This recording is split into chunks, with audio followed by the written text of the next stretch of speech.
I actually grew up abroad. So I was in Singapore and UK for the entire time of my childhood and my teenagehood as well. And then I moved to India during COVID in 2020. So my first encounter with entrance exams in India was IPMAT, and I completely messed that up. Like that was a really bad experience, and I didn't make the score cutoff in Indore. I remember, and Rohtak also by a couple of marks. And I knew that I didn't want to make the mistake again. But I actually learned that there was this thing where you target a certain score that, I have to score 80 marks or 90 marks. But in India, it's not the case, right? You have to score as much as you can because you never know. Like, for example, this year the cutoffs went so high up. So, first of all, very happy to have you, Adhika. Read about your profile and how you have done well in CAT using only free resources. So, I found that very, very inspirational because many people actually ask us these questions. And I thought, okay, your story will be like inspiring for even future aspirants. That is why I wanted to do this interview. Yes, sir. So, before we get started, can you let us know about yourself, just where you studied, all of Yeah. those things? So right now I'm actually result awaited. So I am a BBA student from NMIMS Mumbai, and I've just given the exams a couple of weeks back. So I'm still waiting for the results to come. During UG, I was actually the vice president of the official business club, which is the corporate interface cell at my college. We dealt with a lot of industry speakers and industry leaders who came in, and we also had different events that were going on for our students. So I always had an interest in management, which I was able to actually understand better through that club. I was also an intern at our Indian IB firm as well. Prior to all of this, actually, I actually grew up abroad. So I was in Singapore and UK for the entire time of my childhood and my teenagehood as well. And then I moved to India during COVID in 2020.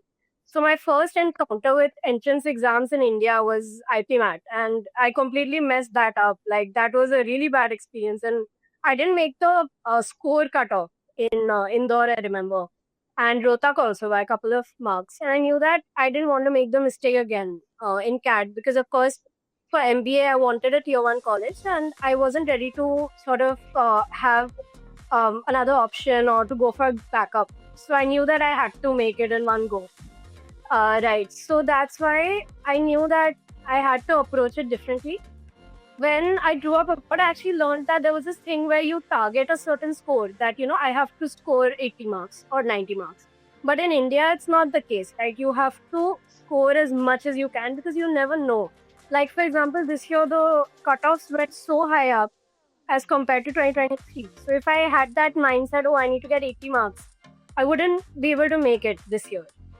And as a general candidate as well, I always had that thing where, you can't focus on what is sort of there for you or not there for you. You just have to go in with an internal sort of locus of control where this is what I can do and I'm going to do my best. I don't look at the external factors that are maybe, pulling me back or anything like that. Okay. Yeah. Yeah, but that is easier said than done, right? Like Yeah. all the aspirants also feel that way, but there will be days when you're feeling demotivated, or there will obviously be something going on in your head. No, there will be frustrations. If your mock scores are always going good, then you can be motivated. But sometimes when your mock scores are not going good, then how did you ensure that Yeah. these negative thoughts didn't like derail your preparation? Right. So actually, my mocks, I remember I gave my first mock in August. I started around July with the content. I started to finish the content first because, again, as a commerce student, my quant was the weaker section. So I was getting 40 marks consistently in VARC, but the quant and DARC was really bad. Like my quant, I had gotten single digit also. It was very bad at the start. And my first mock score in August, I got 60 marks. And that was quite far from everything. And most of it was coming from VRC. There was that fear that will I even make the sectional? That was my situation. So it wasn't a good situation at all. It was very bad. But what happened was, I actually realized that, there's a lot of noise that goes on during this time because everyone is, they have that adrenaline inside them and they all, they keep talking that, oh, I scored this much in a mock, I scored that much, oh, you didn't score, and all of that. I think you just need to find a resource that works for you. For me, that was Krako's resource, and just stick to it and just listen to one person instead of listening to so many people. Yeah. So Styli ma'am's content Yeah. and your content worked for me. So I just listened to like it was almost like religiously I was listening to everything that you were saying, and I was doing it. So when quant, for example, there was this video, I think arithmetic 10-hour video or something it was, of all the past year papers and all the Yeah. questions of arithmetic in one video. I sat and I did every single question. The first 50 questions, I was getting things wrong, okay? And then after the 50 mark, I started getting things right. And as I went further, I realized that every question I was doing, later on when I watched your solution, it was exactly the same working. Like not just the answer, but the working also. So I realized that, if you follow one thing, your brain will also start to mimic it, and then that worked for me. So my mock scores went from being consistent at 60, 70 marks. Then it went up suddenly to 80. And then at the end, I was getting 90 to 100 marks. That's how I was able to get the percentile that I got. Good. Yeah. Very good. So, is there any reason why you didn't enroll to any course, not just of Raq, but anybody? No, Is there any reason, or because uh, again, like you have studied abroad, so I'm assuming you come from a middle class background. So, why didn't you think of actually, I enrolling? had enrolled for a different course in a different institute, Mhm. but it did not work. Okay. And I don't like speaking about that side of it because I feel that doesn't help anyone if I talk, bad about something. Mhm. It's just Yeah. that a mentor from True. True. that, True. True. yeah, the mentor actually had told me that you can't make the sectional cutoff or something like that. And ever since he said that, I just thought there's no point, because if you are creating a negative sort of outlook Mhm. and you're telling a student who is Yeah. appearing 2 months before the exam that you can't make the sectional cutoff and you should work instead, that doesn't help anyone. I should at least have the opportunity. So that happened. So I stopped using Yeah. their sort of resources. I was enrolled. Okay. Then I started using Kakus because Mhm. if I wouldn't have used the free resources then. I would have actually enrolled. So to any aspirant, a Mhm. lot of students have Correct. messaged me on LinkedIn also. A lot of students. And I tell everyone that enroll Mhm. with Kraku. I mean, it works for me. So if you want to use the resources better, then Mhm. enroll with them instead Mhm. of the free resources. I would have done that Mhm. if I had to do it again. So thankfully, I Mhm. don't. Okay. Very good. Yeah. That's fine. Yeah, yeah. That's fantastic. No. So, can you tell me what are all the calls that you received, interview calls, and Yeah. how did the interviews go? So I received calls from, of course, FMS. I am Lucknow. I am Kozhikode. Actually, because I did my 10th and 12th from abroad, my percentages in 10th are actually did not get me a call in Indore. Unfortunately, I didn't get calls from Indore and I Mumbai No. also. But I did get it from Lucknow and Kozhikode, where I'm waitlisted. And other than that, of course, so I got MDI convert as well. And I got all the irons below that, all the new ones. And Okay. yeah. Very good. So, how did you prepare for your interviews?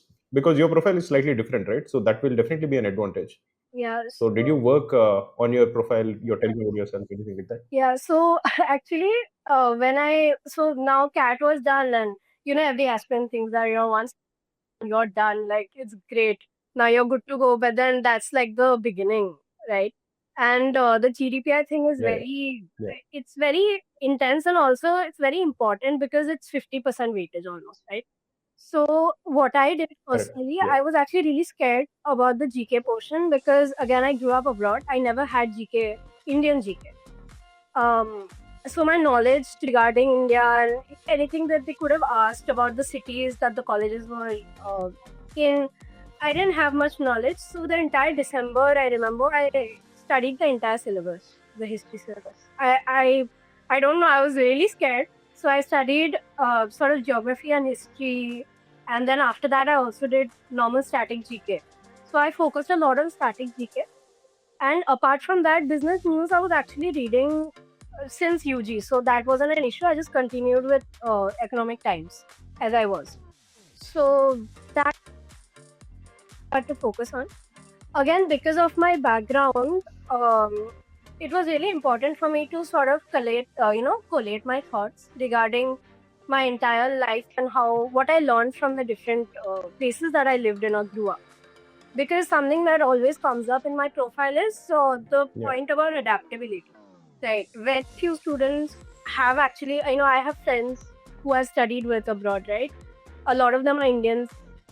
Very few of them have actually come back to India and being able to, the system, giving exams in India and being able to go through the entire entrance system here.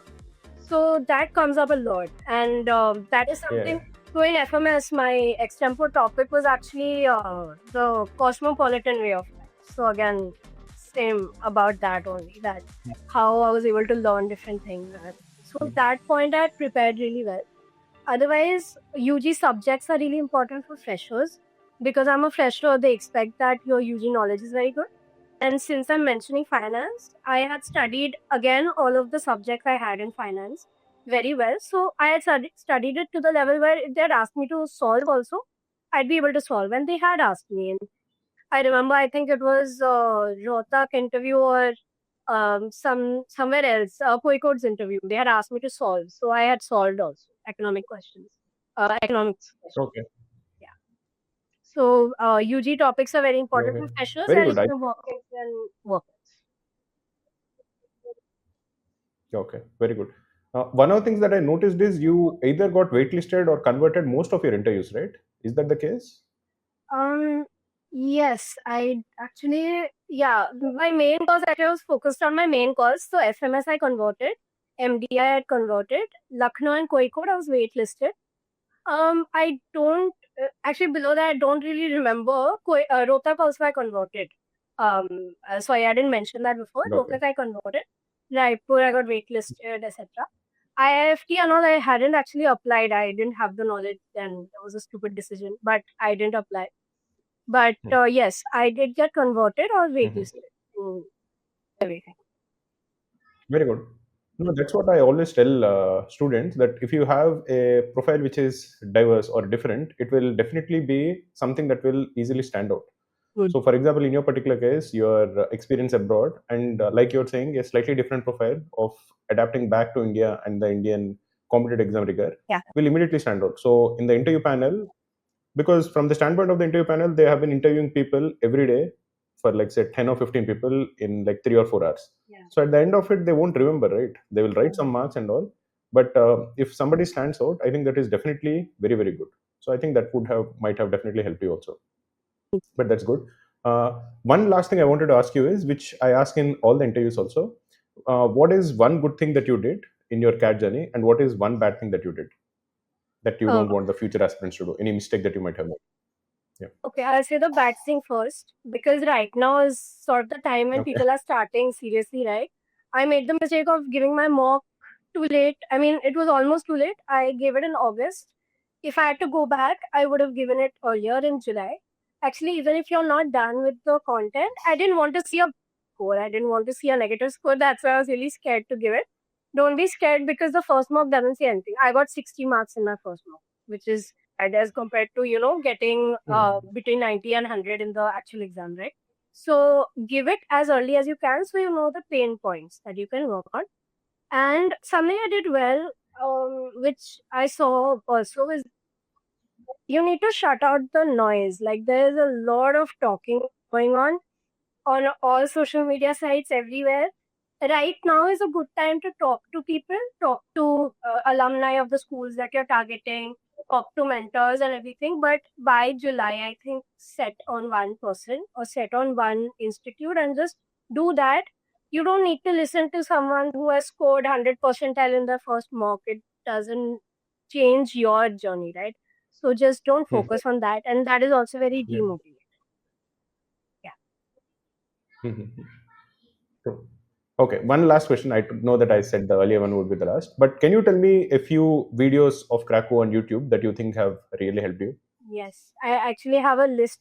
So many kids have texted me on LinkedIn. I just send them the link list only. It's so much easier that way. Actually, for me, Okay. it was very set. So there are these. So Sailima, there's this one video VRC where she has to every question type and the strategy. So I was getting every summary question wrong every single time. Like it was like everything wrong. And then I followed her technique and I had to do it like maybe 10, 20 times. And then I got every single Saudi question correct. And that was like, it was like, oh, I don't know, it was like a miracle. It worked for me, but obviously you have to follow. And she said also in the video that, if you follow, then you'll get it. So that video has all the different question types. Then you can do the practice questions, which you can get either from Krakow website or wherever. Then again for DILR, there's that same thing. The question wise, you learn the strategy and then you do the question wise video. And for quant, I did every single 10 hours, 15 hours, 6 hours, 7 hours, whatever that was. Quant, the practice is main. I'm genuinely saying I got single marks, single digit marks. I saw 3 also in my score once in a mock. It is very demotivating, but you just have to target, try to target between at least 20 to 30 marks, target 7 questions correct, 8 questions correct. Then, you just have to practice. I think topic-wise practicing is better. Keep doing arithmetic till you get it right. And then you can do a little every day. So that worked for me. And as someone who didn't have quant, sort of a quant-heavy UG also, that is something that works. Okay, very nice talking to you, Adrika. Your story also is pretty nice, very interesting also. So all the best for you. You will be joining FMS, right? Or Yes. if you convert any of Lucknow or Kozhikode, would that decision change? No. I have set on FMS. Yeah. So I'll be joining FMS. Okay, and very good. That's a fantastic college. Thank you, sir. Also, I really I never thought that I would get to actually speak to you, like meeting a sort of like a celebrity. Like meeting a mentor, like genuinely. Without Krako's help, so even my parents know, without Krako's help and without you and Sariman's videos, I wouldn't have converted. And if I stuck with that key, I wouldn't be getting the sectional cutoff also. I genuinely wouldn't have made the sectional cutoff also. And I am a general candidate, and everything that comes with that, and getting the percentile that is required. Correct. I'm really happy that this conversation also happened. Yeah, very nice talking to you. Yeah, very nice hearing about your story also. And I also feel happy that we have helped you in some way. But normally I would say that the work is done by the student, because even our videos are there on YouTube and they're watched by lakhs of students. But basically it depends on the student, right? Whether the student is putting in the effort or not. And in your case, I think you put in the effort, so you can see the results. So very nice, Adrika. Very nice talking to you. All the best for your MBA. Thank you. Okay.